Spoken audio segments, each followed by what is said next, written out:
Hey everyone, so this is my review of Supergirl, Season 4, Episode 1, called American Alien, and essentially what this episode is about is that Supergirl has to deal with some remnants of some, ex-employees of Cadmus, and they're deciding to go and attempt to assassinate a bunch of pro-alien sort of leaders and stuff. But then, by the end of this episode, Supergirl sort of figures out that this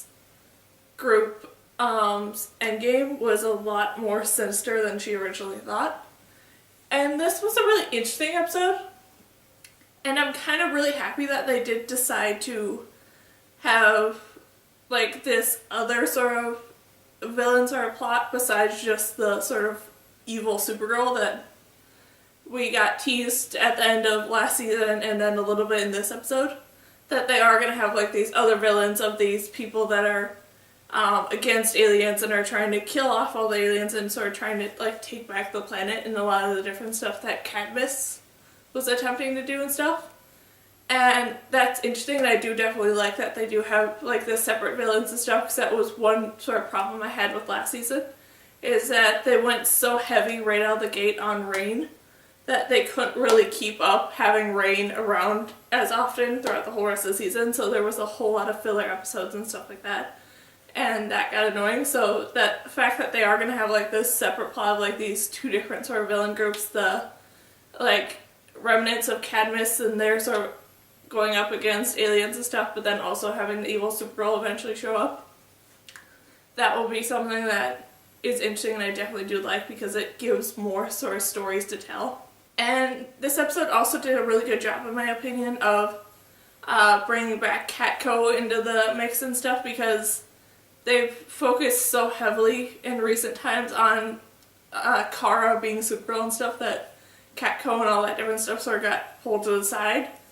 And they did do a good job, like I said in this episode, of having time at the DEO and time of Kara being Supergirl, but then also having time of her being Kara and being at Catco and stuff like that. And they did do a really, really good balance of that, which was so appreciated in my mind. And the introduction of Nia Knoll was really well done with her and all the sort of jokes and stuff that they made around it, with her being very similar to a season 1 sort of Kara, and how she's very mousy and very energetic in some capacities, but also just trying to find her footing and stuff like that. So that was fun that they did make those comparisons, that Nia is a bit like I said, season 1 Kara, and then Kara now is a bit like Kat was. And I definitely do like that dynamic, and that it is played off really well between Nia and Kara, and I'm very interested and excited to see how that relationship between the two of them is going to develop in the future. Then everything with Alex and her sort of still trying to get her footing in that role of being the new head of the DEO was interesting, with her sort of conflict between Brainy, which was kind of predictable, but still interesting to see how they did play it off and eventually did sort of loop it back around to the fact that both Brainy and Alex are missing Wynn, and them sort of trying to deal with that, but also trying to find their footing and figuring out how they can work together. So like I said, that was kind of predictable of how it all worked out, but still it was interesting to see between them. And then just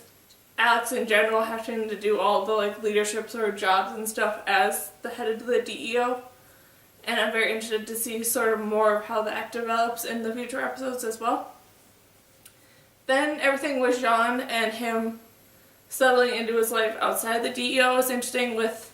him still doing all this sort of agent work, but trying to find a way to put that beside him, but it's so in his nature that he can't help but look into things and stuff. And that definitely did become helpful with all these attacks on aliens on the planet and stuff, and him sort of being the one to put the pieces together that a bunch of this stuff going on is a bunch of hate crimes on aliens, and him seeing through all that when Kara couldn't. And then it was also interesting to see how Jean sort of reacted when Kara was in need of help and went to him to help fight and stuff, and him being willing to stick to his new cause and being willing to say hey, I can't help you, but I will always be there to sort of support you mentally and like emotionally and stuff. So that's interesting, and I definitely did like that they were willing to do that with him. Then I really, really love that they did, by the end of this episode, sort of wrap back around to the fact that the president is an alien, because that was something that was sort of put off out there and sort of put off in, like, I think season 2 is when she was first introduced as an alien. And then it was kind of forgotten about. And so I'm happy that they did loop back around to that, and it's very interesting to see what's going to happen now that that has come out, that the president is an alien. Then everything with Lena and her mother was interesting, with Lena doing all this different stuff to get information out of her mother so then she could have this information to use as a bargaining tool to get James away from all the crimes that he's being prosecuted for being the Guardian and stuff. And I'm very interested to see what's going to happen there in the future, with the fact that by the end of this episode, James is free from all his stuff, but he can also no longer be the Guardian. So I'm very interested to see what he's going to do to be able to keep doing this other part of his life that he loves to do. Then just overall, this was a really great first episode that I'm very interested to see where they're going to take the storyline next. And hopefully it will stick to being a better storyline than last season was, because last season, like I said, it did get a bit tiresome by the end. But hopefully with this one, they can keep the hype up a bit more. And I'm very interested to see how eventually they are going to bring this evil Supergirl into the mix. And just, yeah. So that was my review of Supergirl, Season 4, Episode 1, called American Alien. So, yeah. Bye!